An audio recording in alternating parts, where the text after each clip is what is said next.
Cabinet ने DA और pensioners के लिए डीएनएस रिलीफ इसको 3% बढ़ाया है। और तो दिवाली से पहले सभी केंद्र सरकार के सभी कर्मचारियों को हार्दिक अभिनंदन और बधाई, और सभी साथियों को भी नमस्कार, वंदे मातरम। दोस्तों, स्वागत है आप सबका सैनिक पाठशाला में। आज के इस वीडियो में 3 जानकारियां हासिल करेंगे। दोस्तों, अभी जो वीडियो क्लिप आपने देखा, क्या भारत सरकार ने 3% डीआरडीए बढ़ोतरी का आदेश जारी कर दिया है? क्या डिक्लेरेशन हो गया है? इस वीडियो क्लिप से तो यही सामने आता है, और ये वीडियो क्लिप सच्चा है दोस्तों, सच्चा है। सही में अश्विनी वैष्णव साहब ने डिक्लेरेशन तो किया है, लेकिन इसकी पूरी हकीकत को समझने के लिए पूरा वीडियो को देखना पड़ेगा, जो आगे आपको दिखा के समझाऊंगा। इसके साथ ही साथ दोस्तों, एमएसईपी लीव इनकेसमेंट कम्यूटेशन ग्रेच्युइटी, जो पेंशन आने के बाद भी बहुत सारे पेंशनर्स को लागू होता है, इसके लिए अगर सही जगह पर सही कार्रवाई आप नहीं करेंगे तो आपका कार्रवाई गोलमोल हो जाएगा। जी हां, आगे एक लेटर दिखा के समझाऊंगा, क्योंकि ये बेहद महत्वपूर्ण जानकारी है दोस्तों। आपको जानकारी होगी तभी आप सही ग्रीवेंस या सही अप्रोच करेंगे, अदरवाइज आपका जो भी ग्रीवेंस है, अप्रोच है, वो पानी में बह जाएगा। जी हां, उसका कोई मतलब नहीं रह जाएगा। इसके साथ ही साथ कम्यूटेशन से जुड़ा हुआ एक बेहद अहम जानकारी है। आपको हो सकता है कम्यूटेशन का पैसा ही ना मिला और आपका कम्यूटेशन कट रहा है। अभी बैंक ने माना है कि 12,16,278 रुपए का भुगतान उन्होंने किया नहीं पेंशनर को, लेकिन उनका कम्यूटेशन काट रहे हैं। ऐसे मसले बेहद गंभीर मसले हैं, इसको लेकर भी आगे आपको जानकारी दूंगा। बेहद अहम जानकारी है, वीडियो में इसलिए अंत तक जरूर बने रहिएगा। चलिए आगे बढ़ेंगे। आगे बढ़ने से पहले हमेशा की तरह मेरा आप सबसे आग्रह है, अगर सैनिक पाठशाला चैनल का वीडियो आप पहली बार देख रहे हैं या अभी तक चैनल को सब्सक्राइब नहीं किया है, तो चैनल के साथ जुड़े रहने के लिए, इसका हिस्सा बने रहने के लिए और आपसे जुड़ी हुई भरोसेमंद ऑथेंटिक जानकारियों को पाते रहने के लिए चैनल को सब्सक्राइब जरूर करें। दोस्तों, सामने के आंकड़े देखिए, अभी भी बहुत सारे ऐसे व्यूअर्स हैं जिन्होंने चैनल को सब्सक्राइब नहीं किया है, लेकिन फिर भी वीडियोस देखते हैं। उनके लिए मेरा स्पेशल आग्रह है कि आप सब्सक्राइब कर लें, नहीं तो आने वाले समय में बहुत सारे वीडियोस आपसे छूट जाएंगी। चलिए अब आगे बढ़ते हैं दोस्तों। जैसे मैंने बताया, एमएसईपी लीव इनकेसमेंट कम्यूटेशन ग्रेच्युइटी, ये सारे अलाउंसेस या ये सारे पैसे जो है एंटाइटलमेंट पेंशनर को भी लागू होते हैं, लेकिन इनको लेकर के अगर आप मांग करते टाइम, आप ग्रीवेंस डालते टाइम, लेटर लिखते टाइम सही तरीके से लेटर लिखेंगे, तभी आपको इनका फायदा मिलेगा। अगर गलत तरीके से सभी चीजों को इंक्लूड करके लेटर लिखेंगे तो रिकॉर्ड ऑफिस भी खाना पूर्ति के लिए आपका लेटर पीसीडीए को भेज देंगे और आपका काम आधा अधूरा रह जाएगा। क्यों ऐसे बोल रहा हूं मैं, चलिए लेटर देख के समझते हैं। दोस्तों, ये एक लेटर आप देखिए, सिग्नल रिकॉर्ड का लेटर है, और ये लेटर भेजा गया है पीसीडीए को। आप यहां पर देख पा रहे हैं, साफ साफ रिकॉर्ड ऑफिस ने पीसीडीए को लेटर भेजा है। और मसला क्या है आप देखिए, ये एमएसईपी हवलदार रैंक के पेंशनर हैं जगदीश प्रसाद जी। इन्होंने अप्रोच किया है रिकॉर्ड ऑफिस को, और approach this office vide under reference epigrams for non receipt of service arrears with effect from 28 June 2006 to 30 June 2007। देखिए, सर्विस के दौरान का जो एरियर है एमएसईपी का, वो उनको नहीं मिला, इसलिए पेंशनर ने रिकॉर्ड ऑफिस को अप्रोच किया। और कौन से पीरियड का? जून 2006 से, यानी कि जब से उनको एमएसईपी लागू हुआ तब से लेके उनका रिटायरमेंट के डेट तक का, यानी कि जब तक वो सर्विस में थे उस ड्यूरेशन का उनको जब एरियर नहीं मिला, तो उन्होंने सर्विस के दौरान का एरियर की मांग करते हुए ये ग्रीवेंस डाला था। आगे देखिए, commutation leave encashment gratuity arrear while granting MSEP arrear. देखिए, अब इस लेटर को रिकॉर्ड ऑफिस ने पीसीडीए को भेजा, और पीसीडीए को रिकॉर्ड ऑफिस क्या बोल रहा है कि पेंशनर को वही एमएसईपी का सर्विस के दौरान का इस पीरियड का एरियर दो, साथ में कम्यूटेशन भी, क्योंकि बेसिक बढ़ जाता है एमएसईपी से, तो कम्यूटेशन भी एक्स्ट्रा बनेगा, उसका भी एरियर दो। अब लीव इनकेसमेंट, देखिए लीव इनकेसमेंट जो होता है ये पीओआर का मसला होता है, इसको भी भेज दिया पीसीडीए। ग्रेच्युइटी भी पीसीडीए का मसला है, यानी कि यहां पर कुछ चीजें जो पीओआर से मिलनी थी, कुछ चीजें जो पीसीडीए से मिलनी थी।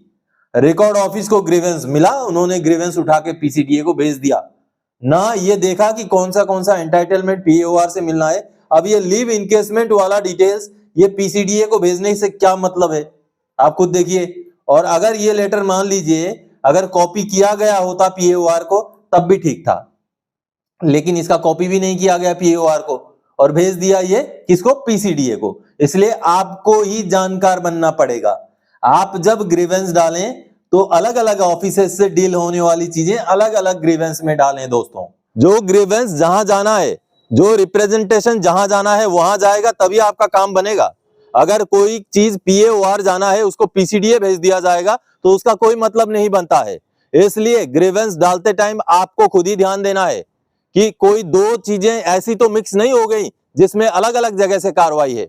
जैसे कि 18 महीने का जो डीएडीआर फ्रीज किया गया था, उस टाइम में डीएडीआर की बढ़ोतरी तो हुई थी, उसका एरियर बेशक पेंशनर या कर्मचारियों को ना मिला हो, लेकिन लिव इनकेसमेंट और ग्रेच्युइटी में वो बढ़ा हुआ डीएडीआर का परसेंटेज के हिसाब से कैलकुलेशन करने के लिए सरकार ने आदेश निकाला था।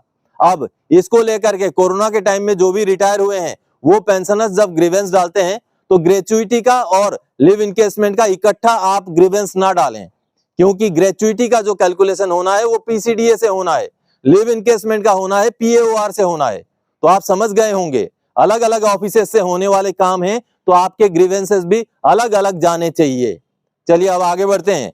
डीए डिक्लेरेशन की घोषणा हो गई है क्या?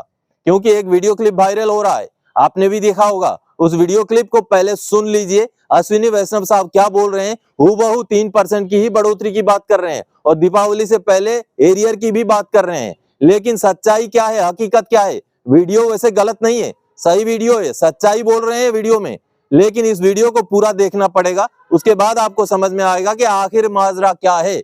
पहले वीडियो का क्लिप देख लीजिए। साथियों, तीसरे बड़े फैसले पे आ रहा हूं। हमारे केंद्र सरकार के जितने भी एम्प्लॉयज हैं उन सबको बधाई।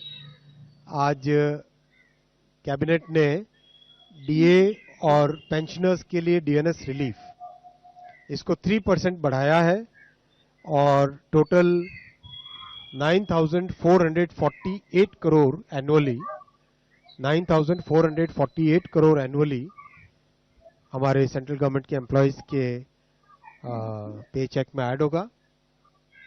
बहुत बधाई सबको। इसका कैलकुलेशन वगैरह सब स्टैंडर्ड एक फॉर्मूला से होता है, all India consumer price index for industrial workers, उसके हिसाब से इसका कैलकुलेशन होता है। तो दिवाली से पहले सभी केंद्र सरकार के सभी कर्मचारियों को हार्दिक अभिनंदन और बधाई, और सभी साथियों को भी आज उपस्थित आप। तो आप सबने देखा दोस्तों, साफ है, अश्विनी वैष्णव साहब ने बोला है कि 3% की बढ़ोतरी होगी।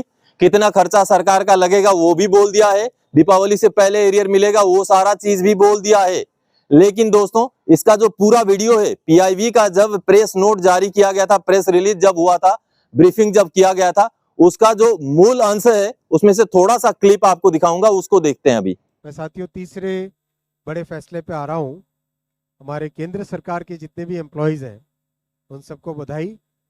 आज कैबिनेट ने डीए और पेंशनर्स के लिए डीएनएस रिलीफ इसको 3% बढ़ाया है और total 9,448 crore annually 9,448 crore annually हमारे सेंट्रल गवर्नमेंट के एम्प्लॉयज के पे चेक में ऐड होगा। बहुत बधाई सबको। इसका कैलकुलेशन वगैरह सब स्टैंडर्ड एक फॉर्मूला से होता है, all India consumer price index for industrial workers, उसके हिसाब से इसका कैलकुलेशन होता है। तो दिवाली से पहले सभी केंद्र सरकार के सभी कर्मचारियों को हार्दिक अभिनंदन और बधाई, और सभी साथियों। तो आप सबने देखा दोस्तों, 3% डीए की बढ़ोतरी का अनाउंसमेंट हुआ है, अश्विनी वैष्णव साहब ने डिक्लेरेशन किया है, 3% की ही बढ़ोतरी है। कितना खर्चा लगेगा वो भी बताया है। लेकिन दोस्तों ये जो बढ़ोतरी थी ये जुलाई 2024 वाली बढ़ोतरी थी, यानी कि पिछले साल जो दीपावली से पहले डीएडीआर बढ़ना था, जो एरियर हमें मिलना था, उसका वीडियो क्लिप को अभी वायरल करके ये बताया जा रहा है कि 3% की बढ़ोतरी जुलाई 2025 वाली हो गई है। तो अभी तक इसकी बढ़ोतरी जुलाई 2025 से जो लागू है उसकी नहीं हुई है, इसमें भी 3% ही डीए बढ़ना है दोस्तों। और ये डिक्लेरेशन सितंबर के आखिर तक या अक्टूबर में ही जाके हो पाएगा, उसके बाद ही भुगतान होगा। इसलिए ऐसे जो वीडियोज हैं उसको कम से कम आप तो सर्कुलेट ना करें, आप कम से कम लोगों को ना भेजें। अभी सुबह से मेरे पास बहुत सारे वीडियो क्लिप आ चुके हैं, सेम वीडियो क्लिप, इसलिए झांसे में भी ना रहें, अभी तक डिक्लेरेशन नहीं हुआ है दोस्तों। चलिए अब आगे बढ़ते हैं। कम्यूटेशन के ऊपर एक महत्वपूर्ण जानकारी देता हूं। बहुत सारे पेंशनर्स को हो सकता है कि कम्यूटेशन का जो अमाउंट मिलना है वो अमाउंट ही ना मिला हो और आपका हर महीने कम्यूटेशन कट रहा हो। खास करके अगर आप डिसेबिलिटी पेंशनर हैं, अगर आपको डिसेबिलिटी एलिमेंट और सर्विस एलिमेंट मिल रहा है तो जरूर चेक कर लें, कहीं आपका केवल सर्विस एलिमेंट का कम्यूटेशन का पैसा मिल गया, डिसेबिलिटी वाला नहीं मिला, लेकिन जो कट रहा है वो दोनों एलिमेंट का कट रहा हो। ऐसे वाकये बहुत सारे हैं, जिसमें से एक पेंशनर का वाकया मेरे सामने आया, जिसमें 12,16,278 रुपए का अब भुगतान होने वाला है। नॉन पेमेंट सर्टिफिकेट बैंक ने जारी कर दिया है। चलिए लेटर देखते हैं। दोस्तों, स्टेट बैंक ऑफ इंडिया द्वारा 8 अगस्त 2025 को ये एक नॉन पेमेंट सर्टिफिकेट जारी करके स्पर्श को भेज दिया गया है। ये देखिए, पीसीडीए को भेज दिया गया है। और इस नॉन पेमेंट सर्टिफिकेट में क्या बोला गया है, देखिए, we have received representation from defence pensioner Shri Suvir Ghosh, regimental number ये, पीपीओ नंबर ये, पेंशनर अकाउंट नंबर ये, regarding non-payment of capitalized value of commuted pension of rupees 12,16,278 as per EPPO number फलाना फलाना.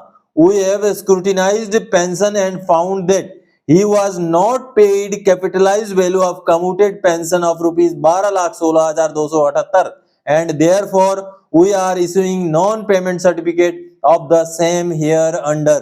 देखिए, non-payment certificate हमने भुगतान नहीं किया है, साफ साफ लिखा है कि इनका पीपीओ निकल गया था, 12,16,278 कम्यूटेशन मिलना था इनको, लेकिन हमने भुगतान नहीं किया। अब उनका स्पर्श में माइग्रेशन हो गया, इस वजह से हम ये नॉन पेमेंट सर्टिफिकेट दे रहे हैं स्पर्श को। ये लिखा हुआ है इस नॉन पेमेंट सर्टिफिकेट में, आप देखिए साफ साफ लिखा हुआ है।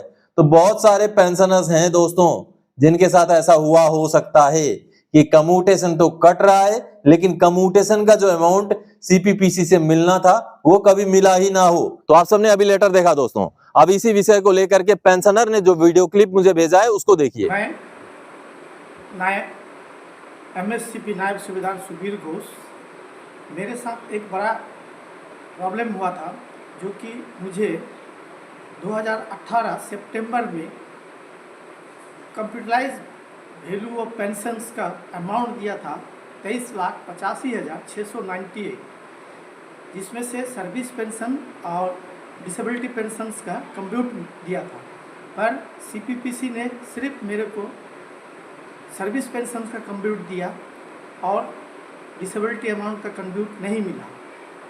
तब तक तो ठीक ठाक था, नहीं कट रहा था, पर जैसे ही OROP 3 का रिवीजन हुआ, उसमें देख रहा हूँ कि मुझे सर्विस पेंशन तो सही है, पर सर्विस पेंशन डिसेबिलिटी पेंशन का जो कंप्यूट है वो कट के आ रहा है, और वो पीछे से 2018 से रिकवरी करके हमें काफ़ी कई लाख का तकरीबन 11 लाख के आसपास में कंप्यूट का रिकवरी कर रहा था।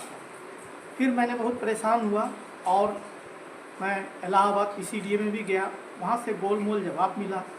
पर सर, मैं सैनिक पाठशाला की आभारी हूँ, जो कि मैं उसके नियमित चैनल देखते रहता था। फिर मैंने उस चैनल को ज्वाइन किया और मैं सर से मिला, ढाल सर से बात किया और उनसे संपर्क किया। तब उन्होंने मुझे बहुत गाइडेंस किया और फिर उस गाइडेंस के तहत जैसे जैसे उन्होंने गाइडेंस किया वैसे वैसे मैं करता गया, जो कि मेरा फरवरी 2025 से ये सब कटना शुरू हो गया था। काफ़ी अमाउंट कट रहा था और अभी जब मैंने सीपी ग्राम में भी काफ़ी कंप्लेंट किया, पर कुछ हो नहीं पाया। फिर मैंने काफ़ी बार सैनिक पाठशाला से संपर्क में रहा और उन्होंने हमें बहुत से ज़्यादा हेल्प किया। मैं उसका शुक्रगुजार हूँ, उस चैनल का शुक्रगुजार हूँ, ताकि आगे भी ऐसे ही चैनल चलते रहे। बहुत अच्छा है और बहुत अच्छी तरह से ये किया।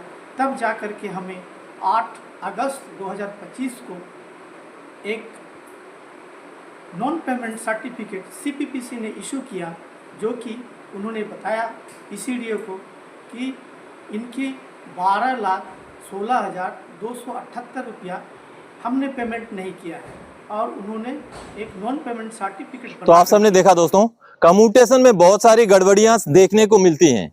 किसी को कम्यूटेशन का पैसा ही नहीं दिया और कम्यूटेशन का डिडक्शन हो रहा है। किसी का डिडक्शन 15 साल हो गया, उसके बावजूद भी डिडक्शन चला ही जा रहा है। तो इस तरीके की गड़बड़ियों से अगर आपको बचना है तो आपको खुद ही जानकार बनना पड़ेगा, आपको खुद ही सैनिक पाठशाला के साथ जुड़े रहना पड़ेगा, तभी आपको सही जानकारियां मिल पाएंगी और जो भी आपका नुकसान होना है उस नुकसान से आप बच सकते हैं दोस्तों। तो दोस्तों, आज के इस वीडियो में इन्हीं जानकारियों के साथ आया था। आगे और कोई जानकारीदायक आपसे सरोकार रखने वाला विषय लेके मैं फिर से हाजिर हो जाऊंगा। तब तक के लिए जय हिंद दोस्तों।